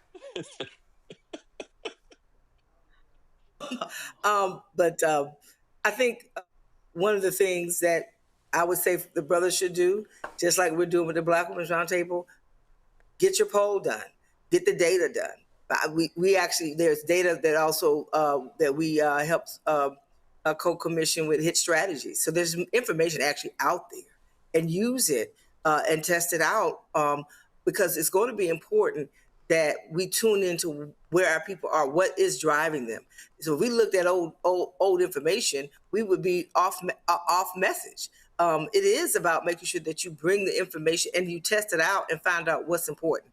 What was really good, I brought this up just a couple minutes ago. I was so excited to see that voting rights made the list. That means we're paying attention. 2 years ago, even though we were having problems and we were fighting for voting rights, it didn't make the top, right? So being able to understand, if we had really understood what was happening, maybe we would have voted a little stronger. We had the information. We knew Project 2025 was coming. We were educating people. But people, I don't think our people really realized it could happen. Now we've lived an 8 year and 7, almost 8 months of this now. It is happening every day. So when you see the top priorities, I want to run them down. Top priority for 2026. Protecting Social Security and Medicare. Why is that? That's because of the cuts in Medicare and Medicaid and the safety net. Reducing the cost of living. We're talking about the fact that one of the things that also in the poll talks about Black women having to borrow money, not just the grocery costs, but just being able to make ends meet. The check is not making it all the way through the month. Fighting discrimination and racism. We know you were talking about what was happening with the Blacksonian, if you will, right? The fact that they're trying to erase our history, the fact that they roll back and Black people's unemployment is going higher and higher every day. We're losing jobs, we're losing business contracts, and we're trying to erase our history. Bringing down healthcare and prescription drugs. I'm sitting in a hospital right now, been living what's happening in healthcare for the last few months with family members. So understanding that it's real out here. Lowering taxes for working families and protecting voting rights. Thus 90 plus. Those are the issues. So if those are the issues, that's what we should be talking about and connecting those dots so people understand that not just the congressional races, we have governor's races, we have state legislatures. A lot of the damage is being done by these state legislatures. Being able to have our people understand that we have to show up. And lastly, what I will say, when folks were trying to do the redrawing lines, even if we didn't win the battle, our people were showing up all across the South, in Texas, Roland, I know folks were showing up, but now we got to keep showing up. And when some of these state legislatures, I'm nonpartisan, I'm just saying, elect the people who believe that your vote matters and that your voice matters. Let's see here, Joe. Well, thank you for all of this information. It's incredibly valuable. I'm wondering out loud if you can educate us on two things. And I think you're talking about some of the action items related to the Black Women's Roundtable. But my sense is that, sisters are out here doing it all day, every day. Doing everything, working, putting it all together, raising families, and all of these other things. Is there a way to even let more people know that are doing the work? Is there an opportunity here to even grow the reach even of the Black Women's Roundtable just by disseminating all of this valuable information? Is that one of your goals? One of our goals with the Black Women's Roundtable was always to make sure that we started this poll and started doing our own research because Avis we've been working together at least 15 years, right? Even beyond this poll, because there wasn't information out there, enough information on what Black women wanted. And so to make an argument, you have to have research, you have to have data so you can leverage our power more. And that's what it's really been about. Working in coalition, Roland knows that I want to thank him for supporting the Black Women's Roundtable and the work we've done for many, many decades now. We work, and I will also say, Black women and men are working together. Like we work together, but we also know that there's unique things that matter, that gender does have a role to play in it. But it's all about leveraging that. Growing for us is making sure that we can have an impact. We're not trying to be. I'm a member of a sorority, that's Theta Sorority Incorporated, and many other organizations, and so we're not trying to be that, but we are trying to leverage. We have Black Women Roundtable in core states. We're not trying to be in 50 states. We don't need to do that. We focus in several states where we feel that the Black vote really does matter, where majority of our work is in the South. We do some in the Midwest as well in Northeast, but most of our work is in the South. And that's year round, trying to find ways to leverage our power to make sure that we make sure that our communities not only survive, but that we thrive. Mustafa. Thank you. Well, it's always good to be able to hold space with two of my favorite people. Out of the research, we know historically that Black women have been job creators, entrepreneurs, and we also know so many jobs that were lost underneath of this administration. Does the information that you all garnered, does it touch on or connect with how we can make sure that entrepreneurship continues to grow? So I'm just curious about how we get our arms around that. That's a really good question, Mustafa. It is very critically important issue. This one it does touch on entrepreneurship a bit in terms of measuring how they've been impacted. And we've done that by looking also at how Black women writ large have been impacted, whether or not they're entrepreneurs or whether or not they work in the workforce. And across the board, these women are suggesting that they have been hit by this economy. They are letting us know that it's harder for them to make ends meet. A large percentage are wondering if their business is going to be here a few months from now, if their job is going to be here a few months from now. So they're concerned about their economic stability in this moment. And so this is a time in which there is a lot at stake. Almost 80% of the women in this poll said that the economy is getting worse, like things are getting worse for them. And I think that cuts clear through whether or not you are an employee or an employer. And so what we really are excited about, though, even though these data suggest that Black women are hurting economically, they haven't given up hope. In fact, it seems as if they are inspired to dig in and do the work that's necessary to turn it around. And that, to me, shows an amazing sense of resilience, a sense of strength of character, and basically a fighter within them to say, even though things are hard now, we believe we have within us what's necessary to create a change. And as Melanie mentioned, 90% said they understand that voting is essential to that. And so I'm excited about what we're seeing here, and I'm excited about more of the releasing in connection with the anniversary of the Voting Rights Act. All right, where can people go to check the poll out? ncbcp.org. Say it again. ncbcp.org, or just say Black Women's Roundtable poll. It's going to pop up. All right, folks. And so if you go to the website, and you can check it out. This is what it will look like. The National Coalition, go to my iPad. This is the website right here. And then if you go to the website, then you'll be able to see all of the information, and you just scroll down right there. You click that, and then you can actually download that report. All right. Melanie, Avis, we appreciate it. Thanks a lot. Thanks for having us. Thank you. All right, folks, headed to a break. We come back. More money added by NFL Hall of Famer to the Nolan Wells case. We'll tell you about that. We'll also talk about a story out of Delaware of a young Black man shot and killed. Pastors are also standing up and calling for changes to be made. And Democrats have a 14th Amendment task force. We'll tell you exactly what that means. You're watching Roland Martin Unfiltered right here on the Black Star Network. All right, folks, let me tell you about Chapter. Now, if you're on Medicare or about to be, the system is not set up to work for you. Too much fine print, too many plans, and too many people making money off of your confusion. And look, we're used to this. We're no strangers to systems that don't have our best interests at heart.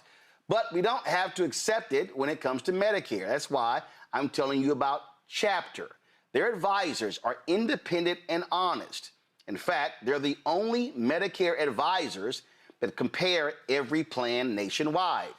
And they're focused on one thing: what works for you. If there's a better plan out there, they'll find it. If you're already in the right one, they'll tell you that too. There are no games. Just last year, people who switched with Chapter saved an average of $1,100. It's 20 minutes and a real person. It's completely free.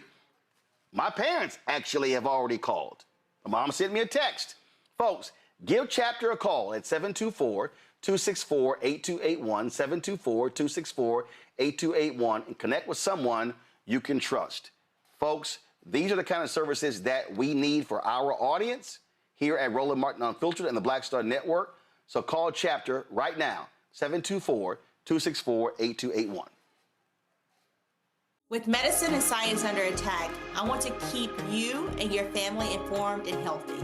I'm Dr. Ebony Hilton, and I knew at the age of 8 that I wanted to be a doctor.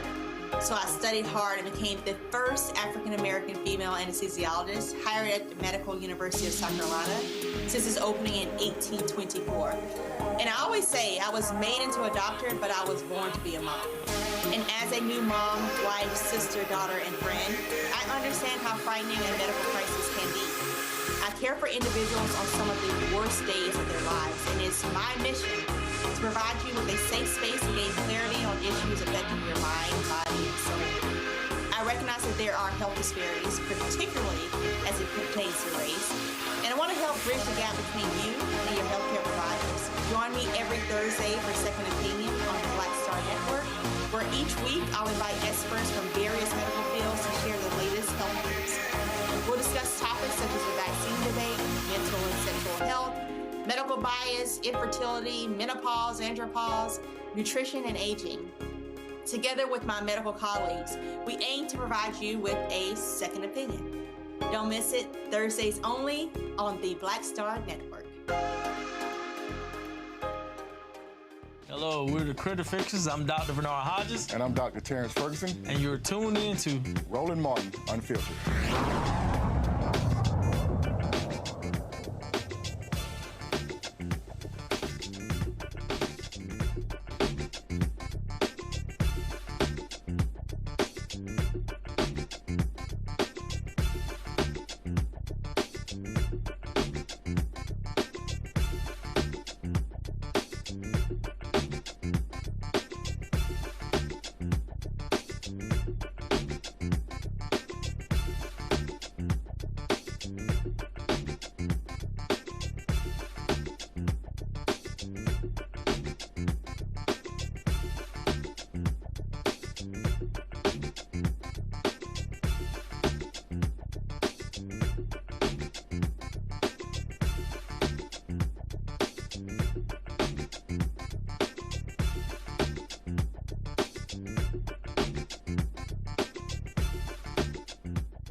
It's been 158 years since ratification of the 14th Amendment that took place July 9th, 1868. The phrase, "we the people," was expanded to include everyone. The 14th Amendment is one of the Reconstruction Amendments enacted after the Civil War to secure rights for formerly enslaved people of African descent and to ensure equality under the law. Well, the House Democratic Caucus has created the Defend the 14th Amendment Task Force. New Jersey Congresswoman Analilia Mejia, the task force co-chair, will engage experts and convene members to defend the Constitution, coordinate oversight legislation and public education campaigns, and respond to actions by the Trump administration that undermines the rights and protections guaranteed by the 14th Amendment. She joins us right now. Congresswoman, glad to have you here. Look, Donald Trump tried to... I'm doing great. Donald Trump tried to, of course, get rid of birthright citizenship via executive order. What's crazy is that you got 4 justices who actually would have allowed that to happen. So people need to understand that the right wing, listen, they want to do this. Yes. Yes. It's actually what people have to understand is that this administration is using their campaign against mostly Black and brown immigrants from across the diaspora, but Black and brown immigrants in order to weaken the political power of Black voters. It is very clear that this administration has been practicing a systemic, what I call a death by 1,000 paper cuts of the 14th Amendment. As you said, the 13th, 14th, and 15th Amendments are the Reconstruction Amendments. They're the moment in which this country takes the promise of freedom, that, you know, these words of all men are created equal from our original founding, and then expand it to include everyone else. And again, when you look at birthright citizenship, due process, equal protection, barring insurrectionists from holding office, all of it is contained within the 14th, and it's clear that Donald Trump wants to undermine it. When I read that, I talked about, of course, education. What I keep saying is we have to be in a situation where we're connecting the dots. Because I think for far too often people are not understanding that. And I get it. The average person is not walking around reciting the 14th Amendment. But people have to understand that, listen, there are real life implications. And what MAGA is trying to do is they want to not just erode civil rights protections, but completely eradicate them. Yes. Yes, yes. In fact, so I'm Afro-Latina. I am born and raised in Jersey of Dominican and Colombian descent. I talk to a lot of my Latino brethren, and they often are confused about how it is that they end up with the rights that they have in these United States, whether you're documented or not. Many do not understand that our right to due process, our right to be able to challenge police, our right to be able to at least have the kind of due process to protect ourselves and our family are rooted in the 14th Amendment, hard won by Black struggle through the Civil War and through Reconstruction. And again, Donald Trump is challenging it. And then when I talk to my Black brothers and sisters, they often don't see that the assault on the immigrant community, the whittling away of due process to immigrants, is actually going to whittle away the Black political power of Black voters in this country. And so we have to stand united in pushing against this administration and protecting these rights. And it starts, like you said, with education. What do you say, though, to African Americans who say that the increase of immigrants in this country actually is undermining Black political power? Well, so I am married to a brother from Detroit by way of Alabama, and we have this discussion often in my family, how, it is not a zero-sum game.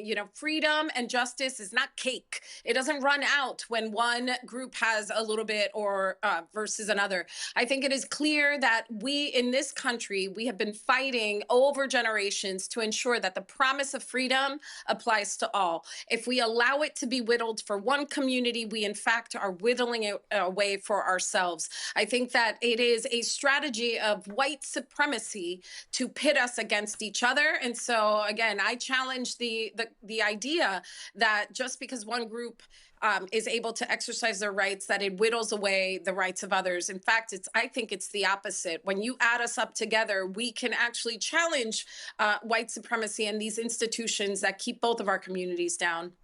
Questions from my panel. Joe, you first. Well, thank you, Congresswoman. The worthy work that you're doing, this wonderful thing. I mean, it's another opportunity to educate the public. What's the biggest thing that you want to get across? I mean, and of course, there are things that, we understand the 14th Amendment, where it was, but maybe people don't understand the 14th Amendment. Is this an opportunity for a history lesson in addition to the fight to preserve rights that we have had for a very long time? Are you finding that this is an educational opportunity and not just that, but in addition to a action opportunity?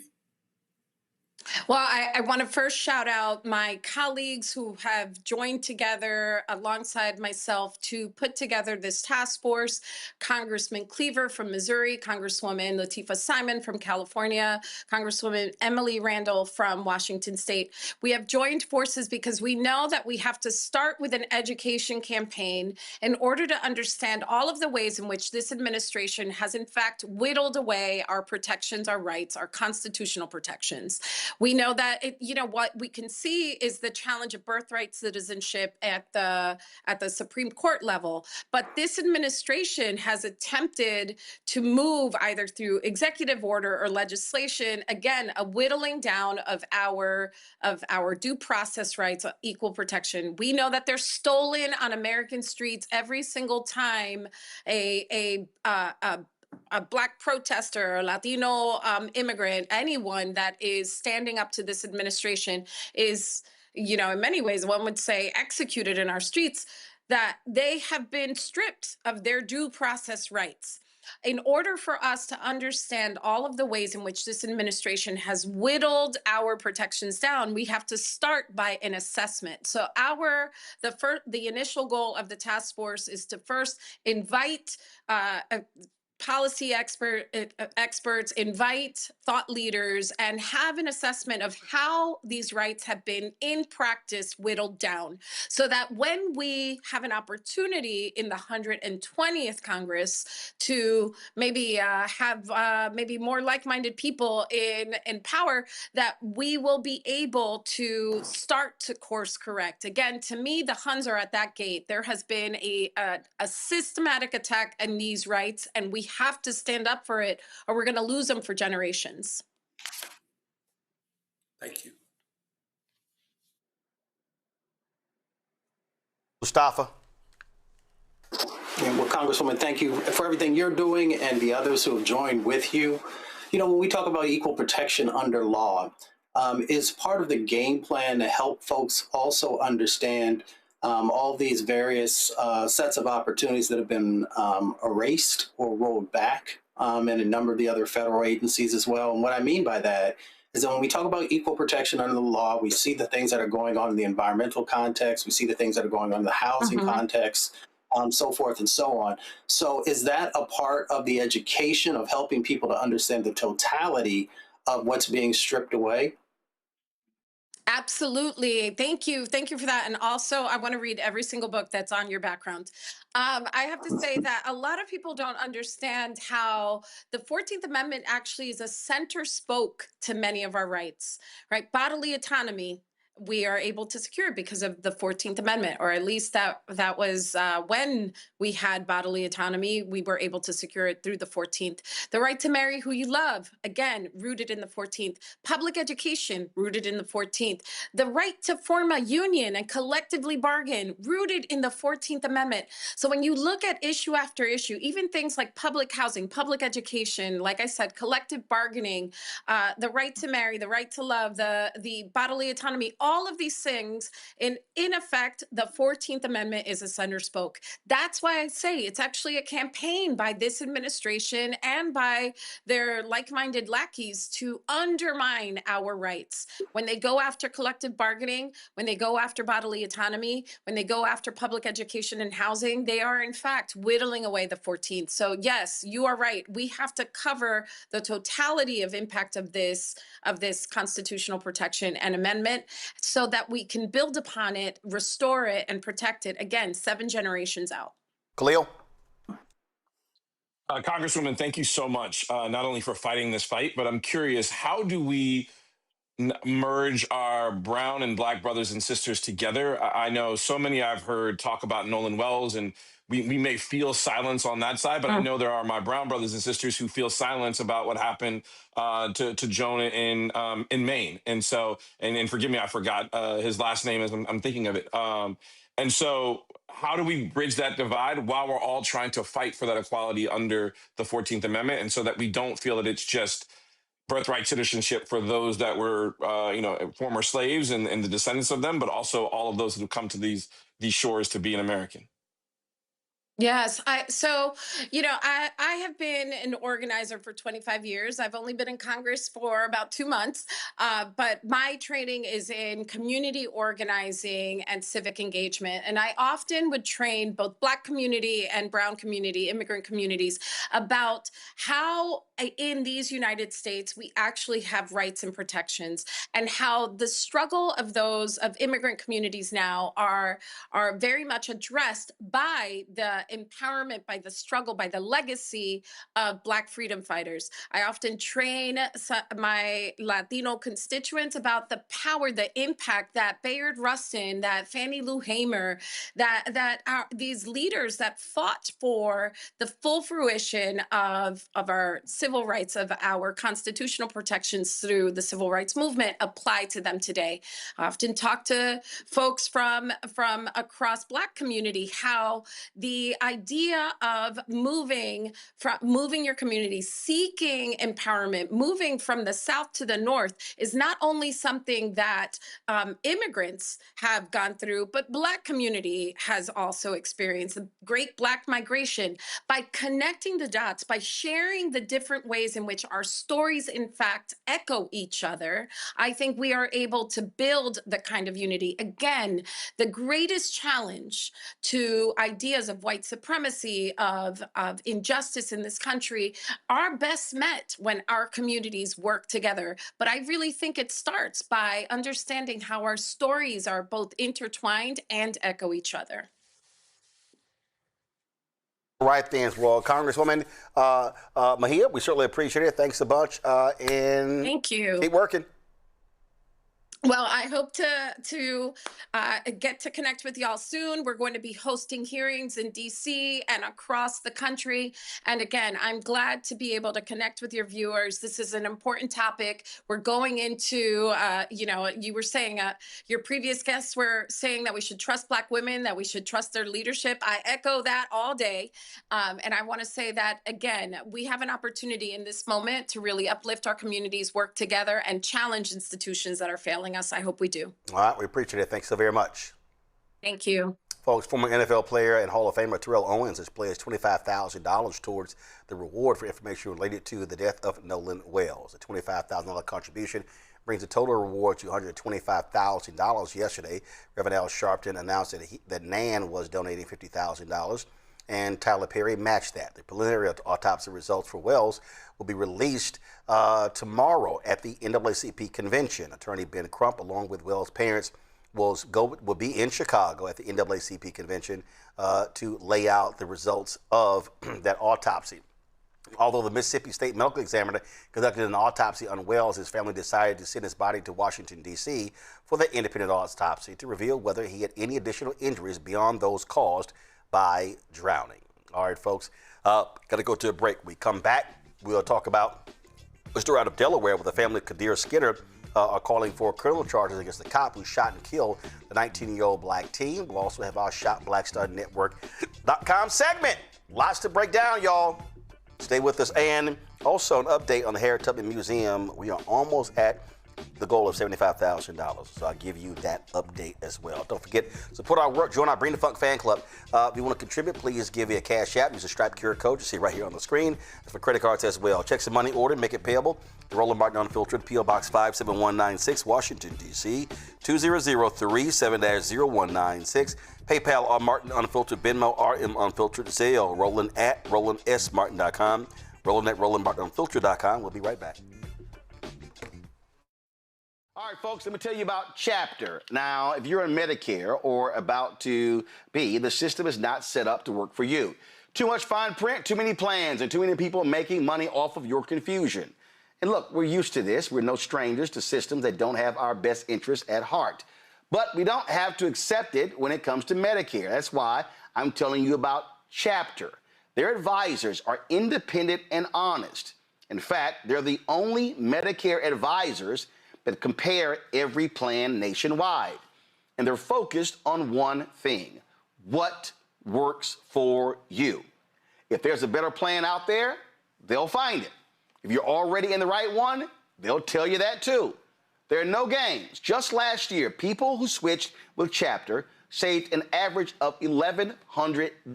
It's 20 minutes and a real person. It's completely free. My parents actually have already called. My mom sent me a text. Folks, give Chapter a call at 724-264-8281, 724-264-8281, and connect with someone you can trust.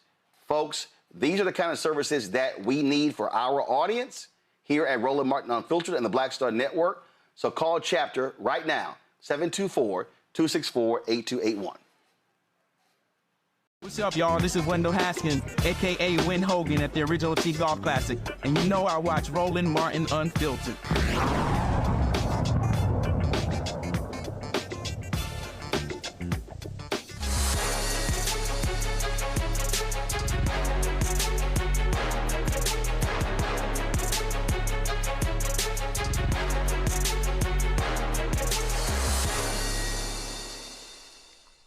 All right, folks, before I go to my segment, go to my iPad. If you are in Ohio, West Virginia, Washington, D.C., Virginia, and Maryland, I want you to be safe, please. Massive storms are developing. You see it all across, even up going to Kentucky, New York State, to Massachusetts, Rhode Island. Massive storms, tornado warnings are stretching all across the Midwest through the eastern portion of the country. And so please take precautions. Moments ago, we got a tornado alert causing us to take shelter. And so please make sure that you are protecting yourself.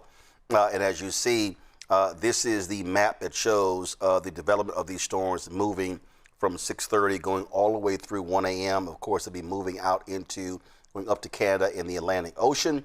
But please be sure to take precaution. Already we're seeing in some places on the East Coast upwards of 5 inches of rain that have dropped, causing flash floods. And to be very careful if you are out driving, literally Midwest, eastern parts of the country, and we're talking about, again, Kentucky, Virginia, Pennsylvania, Ohio, New York, Massachusetts, Vermont, New Hampshire.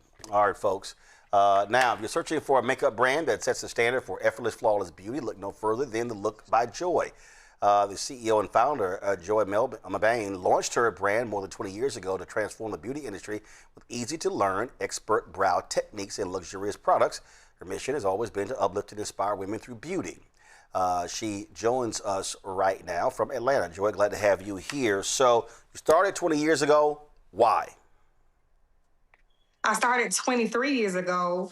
I was actually working at a makeup counter, and I was approached to my own cosmetic counter. And I was like, why not? I love makeup. I love making people look beautiful. And so I got a scholarship to open up my own beauty business. And throughout the way, I ended up not only doing brows, but teaching brows and sourcing the products from overseas. So this is to teach folks how to do their brows. So that's if they keep it. Because I see these sisters walking around, they shit. Like, I do not understand the logic of shaving your brows off and then painting them on. That makes no sense. Well, that was like a old technique. The sisters are not doing that anymore. They actually want to fill them in and have them look. There's still some sisters doing that. They got on. There's still some sisters doing that. It's about 3. It's just 3. They just kind of holding that on. But the rest of the sisters, they want their brows to be nice and full so you can see them.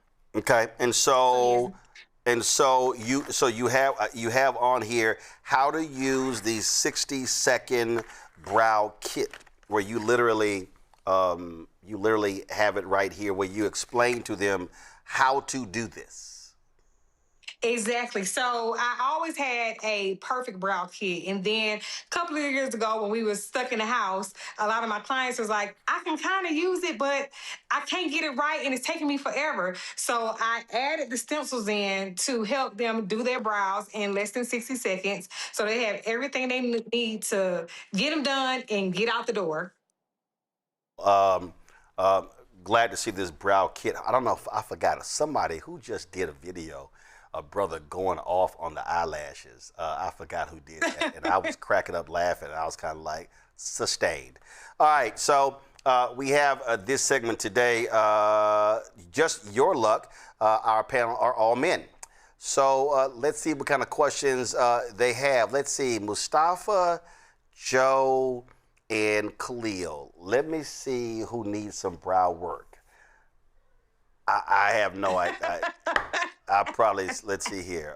And you know what's funny? Men always have like the best brows and lashes. So we kind of envy you guys' brows and lashes. I don't know. That's God's revenge. You guys get the best brows and lashes. That's God's revenge. Naturally. And you're absolutely right. I mean, I remember when I was a kid, I went to Astroworld, and this white woman had on these hideous eyelashes, and she's like, oh my God, I hate you. And I was like, the hell you hate me for?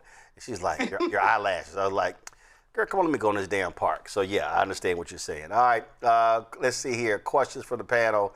So the fellas, y'all have to have some, I know y'all have eyebrow questions. Let's see here. Oh, Khalil, you want to go first? Sure, go ahead. So thank you, and thank you for doing this. So as a youngish dad with a daughter who is my amazing 9-year-old CEO, what should I prepare for when she wants to maybe get the treatment or use your product? So I think there's a there here. How can I, as the dad, get ready for what's the impending coming down the pipeline for me? Well, when I say if she's 9 years old, it's coming. And if it's not coming now, it's coming right now. So she's on YouTube already looking. She's on TikTok already looking. She's on Instagram. She already knows what she wants. So she just wants a nice, clean brow. A lot of people are like, what is too young? And it's up to the parent. I just, encourage just natural grooming. So even if you don't want them to get it shaved, have them have some gel on it, lay it down just so it's nice and groomed. And then you can go into maybe just a light shaving. And then once they get older and once you're ready to let go of your little baby, then you could have her get an arch, let her get an arch and go on from there. Okay. Appropriate age for that to start for girls. What is it? It's up to the parent because you got to think. No. I need a number. Pageants. I need a number. I would say 13. If I had to give you a number, I'd say 13. Okay. All right. Got it. Joe. So Khalil kind of got at what I think I'd be asking, but I'm going to still take a shot at it. So, okay, this is what guys have to do. And by the way, Roland, they told me when I was little that I had the same problem. I had beautiful eyelashes, they say. Beautiful, natural eyelashes. They told me I didn't know what it meant. I don't know. But anyway, so how do guys want to, when they get things for their wives and stuff, they want to seem like they know what they're talking about. So how do I get conversational enough on this to say, hey, baby, I got you some fill in the blank. Is it brows that I'm getting them? What is it? Help me help her. Hey, babe, I got you a brow kit. I know you're going to love it. That's it. Nice. Just keep it simple. She knows what it is. That ain't doing it. Ain't. Because I don't want you to go in. I don't want you to go in and be like, I think you need to fix your brows. And then, see, that's an argument. Why? That's an argument. No. Hold on. Let's stop right there. Why is that an argument? Because y'all got opinions on everything about men. Y'all. So if women got opinions about men's hair on chest or arms or back, or needing a haircut, or beards and mustaches and goatees and all that, and if y'all get to be honest, why can't men be honest? It's another show, actually. No, Joy, I'm asking the question. If y'all get to be honest about our grooming and our clothes, why can't men be honest as well by saying, yo, the eyebrows jacked up? But you know what? No, men do say it. So I've seen men, first of all, they definitely say the eyebrows jacked up, like you said, with the little pencil. And the men are taking a stance on these crazy eyelashes, which I don't mind. All right, listen, I say. So the men have stepped in the chat. Oh, I get it. So I'm just saying, if y'all get to be honest, then we get to be honest. Mustafa. I'm just waiting to see all the memes that's about to come from this particular segment. First of all, Joy, congratulations. I have a very serious question. So, we focus so much on our bodies, both men and women. How do we make sure that our eyebrows are healthy? Because that's a part of the, the overall sort of set of steps that you got to take as well. So make sure that your eyebrows are healthy starts with making sure that your skin is healthy. And I see that a lot of people, they'll wash their face and they don't wash this area real good. You got to get in here because it's just like hair. And it's just like when you're washing your hair, you get in there real good. So you need to get in with your brows, with the scrubs, with your cleanser, toner, and your moisturizer. And that will make sure that the hair that's coming from your eyebrows is also healthy. That's a really good question. Okay. All right. Y'all got anything else to ask about brows? Well, I'm curious about. Bro, you look good. I'm all out. I'm just checking. I'm just checking. I wrote down. Y'all gonna have more brow questions than that. Get the kit. I'm just. Oh, yeah, where is the kit? How much is the kit again? Yeah. It's $60. And it comes with everything you need, all of the pieces, plus 50 stencils. So they are reusable if you use them on yourself. And I use the stencils not only for myself, but when I'm teaching other brow services such as tinting, microblading, wax, any other brow grooming service, I use the stencils to help the person know how to actually map out the brows. It takes all the work out of brow mapping. So you don't have to guess it. You can just put it on, fill it in, snatch it off, and you're good to go. Okay. And then, Joe, I have a question, bro. Can I ask a question? Yeah, go ahead. Go ask more brow questions. So if you were y'all got more damn questions if I had an all-women panel. Go on. If you were going to do Roland's brows, would you do like a stencil or an arch? Like, how would it go on Roland's brow? First of all, you ain't touching my damn brows. Let's just be real. Let's be real clear, okay? Ain't a damn thing. Ain't a damn thing. No, this is real simple. Ain't a damn thing wrong with my brows. We don't need no assistance.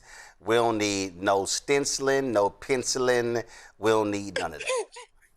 You sure won't? I could just see. I can guarantee you. Just a little bit. I can guarantee you. I ain't arching shit. Oh, Roland. I can guarantee you that's not gonna happen. I can get look. I already know. Listen, it only gonna take 60 seconds. Let me be real clear. It ain't taking. I don't even spend 60 seconds brushing my hair. Come on, okay. Baby, I slap some water on this here. Get a brush, hit it. We out in 30 seconds. We done. We ain't doing all that. We ain't doing all that. So Roland's not gonna volunteer. So one of y'all got. Hell no, they ain't volunteering. And I'm telling you, Who's volunteering? And I know for a fact, I know I'm gonna get a text any minute from my dad saying that bullshit ain't happening. I remember we were at Our Lady Star to See Catholic Church. We were in mass, and this dude in front of us had an earring, and my dad hunched me, and I was like, "What?" He's like, "If your ass come home looking like that, I will beat your ass." I ain't never had an earring touching these earlobes. I ain't even had one you snap on. No, trust me. Ain't gonna be no arching of the eyebrows over here. I tried. Y'all, if y'all, listen, y'all can support, come on, Joy's on here. Go to shopblackstarnetwork.com. Go to shopblackstarnetwork.com. You can check out her products right here on the show. It's called The Look by Joy, the 60-second eyebrow kit. Somebody talking about in the chat, talking about cornrow and just a little arch. Hell no. Here are all the products right here on shopblackstarnetwork.com. Please go to the site, explore the products. Told you my dad just sent me a text. He went, "You got that right?" I told you, I knew it was coming. Go again, The Look by Joy, shopblackstarnetwork.com. When you support her, you buy products. You also supporting this show as well. Joy, I certainly appreciate it. Thank you so very much. I appreciate you too. Thank you. All right, thank you so very much. All right, folks. Update: Harriet Tubman Museum. Got an update, of course. Remember they had that break-in at the museum, and they stole the donation box and damaged the door and murals, and they're trying to do a security system, and they wanted to raise $25,000. I was like, you need to up that. So I said 50, then I moved it to 75. So the update is this here, and we should be done by this tomorrow. They have raised so far $70,878. We started this on Thursday, and we raised $16,000 in 24 hours, and then we took that thing through the weekend. So by tomorrow, I want y'all to share it on social media.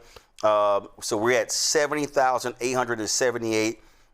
So if we do $4,200 more dollars, then they will hit $75,000, and that will position them to get all the work done, no issues, and then have some money left over for other things dealing with the museum. And so we appreciate every single one of you. Go to Harriet Tubman museumcenter.org/donate. When you click, go to donate now, and then donate in the name of, use hashtag Roland Martin Unfiltered. Now, check this out.